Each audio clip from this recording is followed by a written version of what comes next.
The important thing in life is not the triumph, but the struggle. The essential thing is not to have conquered, but to have fought well. These were the words of Baron Pierre de Coubertin, the French pedagogue and founder of the International Olympic Committee, who is credited as the founder of the modern Olympic Games. The first Summer Olympic Games, held in 1896 in Athens, Greece, was the realization of de Coubertin's philosophy to promote international understanding through sporting competition. After spending time in England and studying the use of physical education in English schools, de Coubertin was inspired by how organized sport can create moral and social strength. He returned to France with the goal of introducing physical education into the French school curriculum, an effort that would ultimately prove unsuccessful. From this failure, the undeterred de Coubertin would spend the next 5 years putting together an international meeting of athletes and sports enthusiasts to show both France and the world the importance of physical activity and education. De Coubertin's attempts caught the attention of his friend and fellow aristocrat, Englishman Thomas Brooks, who mentioned it to his colleagues in Greece, who had also been interested in reviving the Olympic-style competitions of the ancient Greeks. Once all of them got together to share their ideas, the Olympic movement, initially met with skepticism by many in Europe, was born. The 1896 Summer Olympics were held in April 1896. They initially looked vastly different from the Summer Olympics that we know today.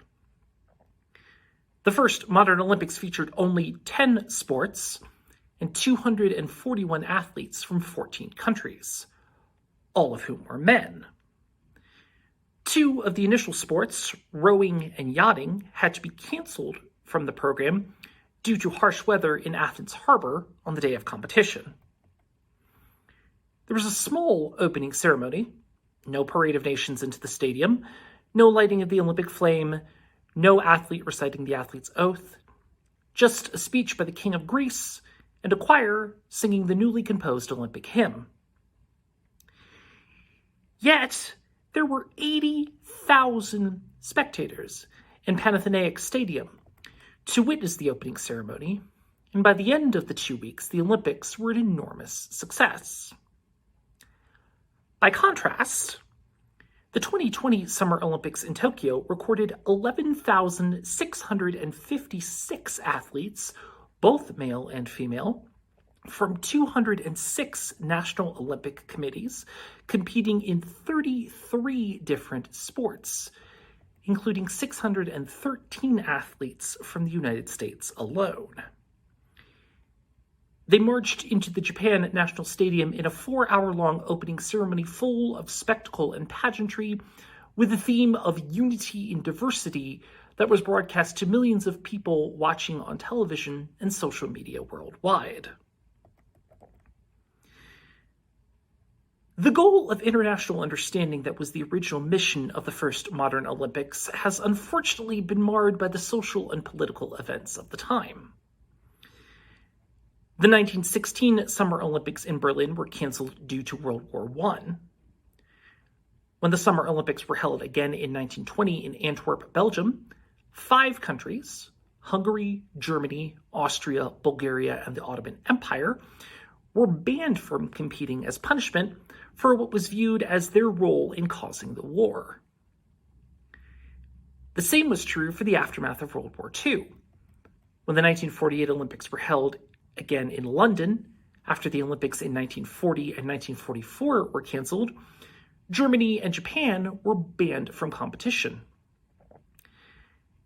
The 1956 Melbourne Olympics were the first to see 8 nations boycott the Games, 4 because of the invasion of Egypt during the Suez Crisis, 3 because of the Soviet invasion of Hungary, and 1 in response to the presence of the Republic of China, now known in the Olympics as Chinese Taipei. Boycotts would unfortunately become a theme in later Olympics. 29 African nations boycotted the 1976 Montreal Olympics because of the inclusion of New Zealand, whose rugby team had toured apartheid South Africa. 66 nations, including the United States, boycotted the 1980 Moscow Olympics because of the Soviet invasion of Afghanistan. The Soviet Union and 13 other countries boycotted the 1984 Los Angeles Olympics in retaliation.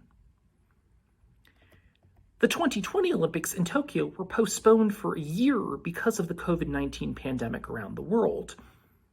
And despite a surge of new COVID-19 cases in Japan and calls to cancel the Games, they were still held, for the first time, without outside spectators. Even despite the enthusiastic success of the 1896 Olympics, there has been as much struggle to hold the Olympic Games as there is struggle within the competition itself. As exciting as it can be for a city to host the Olympic Games, it often means multi-billion-dollar changes and improvements to their infrastructure, going into massive debt to build world-class competition venues and stadiums that are often only used for one sporting event and then never used again, eventually falling into disrepair. For the people who are displaced by having to build these new stadiums and others, there are frequent questions about whether the Olympics is too expensive and too much a waste of money to stage at all. Yet, if you ask any longtime Olympics fan like myself, what we will tell you is the things that we remember are the performances and the stories of athletes who came to compete. How 16-year-old Mary Lou Retton from the small town of Fairmont, West Virginia, won the first Olympic gold medal for the United States in women's gymnastics in 1984. How the dream team of NBA All-Stars dominated the men's basketball competition in 1992. How the success of women's teams in 1996 in gymnastics, basketball, soccer, and softball led to increased participation and greater opportunities for women's sports in the U.S.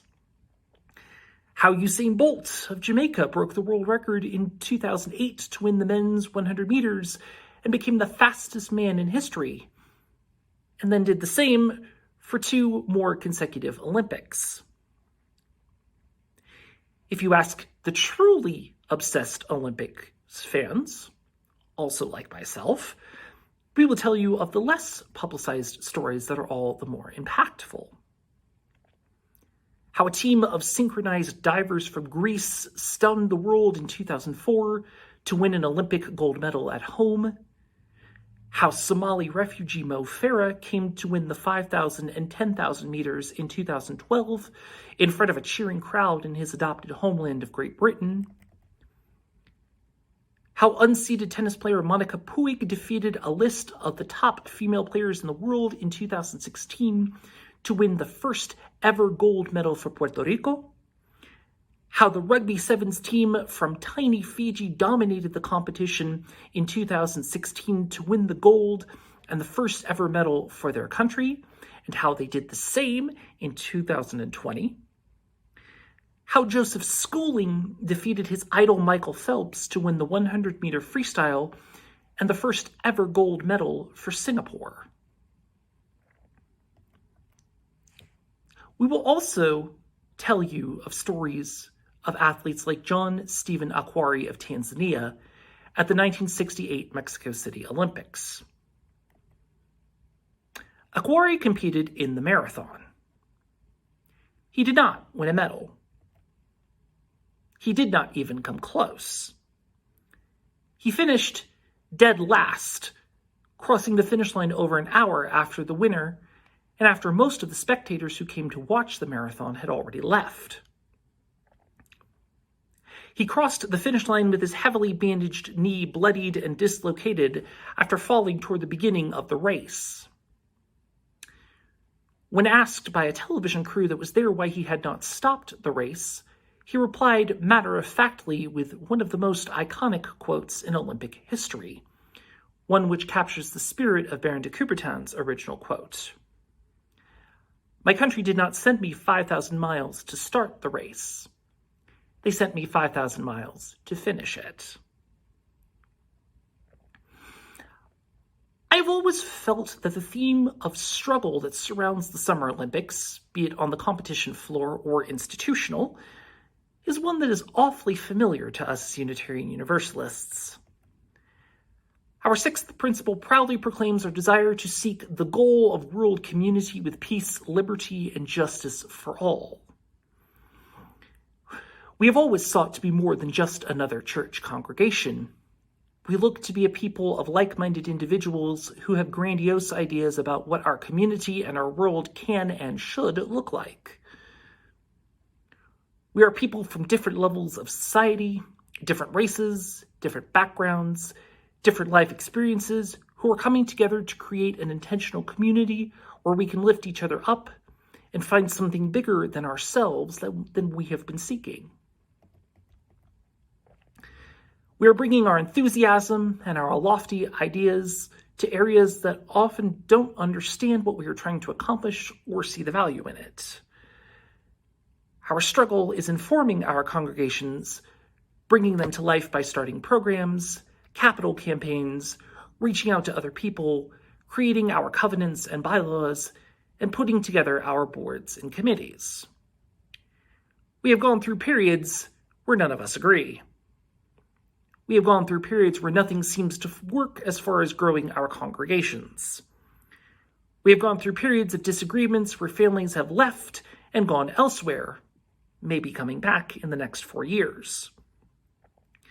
Our social and political convictions have shaped and influenced our work and the direction of our congregations in ways that have sometimes been contentious. We have gone through our own periods of questioning whether we believe in what we are doing ourselves and whether it is worth it. But if you ask the people of the congregation what it is that brought them here, it is the stories that you hear. The story of how someone disowned by their family and who left the conservative faith tradition that they grew up in because of their sexual orientation or gender identity finally found a place where they were lifted up and affirmed for who they are for the first time. The story of people who have heard about the congregation and have driven past it on their way to work for years, but never went inside, only to find that the congregation had been asking the same questions about God and spirituality that they also had been asking. The story of people who found a place where they did not only just talk about social justice, but how they went out and did it. The story of how people who felt disconnected from sheltering in place because of the pandemic found a Facebook Live link of a virtual service that one of their contacts had posted, and how they watched it over again every day that week before they joined on Zoom the next Sunday. There is always struggle in creating something that is bigger than ourselves, especially in the work of the church. But it is the stories and the moments that are created when people are in community that we find moments of celebration that make the struggle worthwhile. As author and lecturer Robert McKee has said, storytelling is the most powerful way to put ideas into the world today.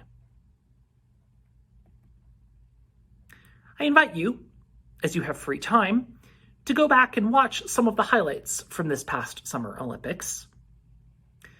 Not because I am encouraging you to be a sports fan or to watch a particular sport or athlete, but to hear the stories of the athletes and how their journey has brought them to compete in the Olympics. And whether they win a gold medal or not, listen and let their stories inspire you or allow you to reflect on your own story. It is in the sharing of these stories that we find community and connection, something that Baron de Coubertin was trying to encourage us to find all along. May it be so. Blessed be. Amen. Shalom. Assalamu alaikum. Namaste. Thank you all so much.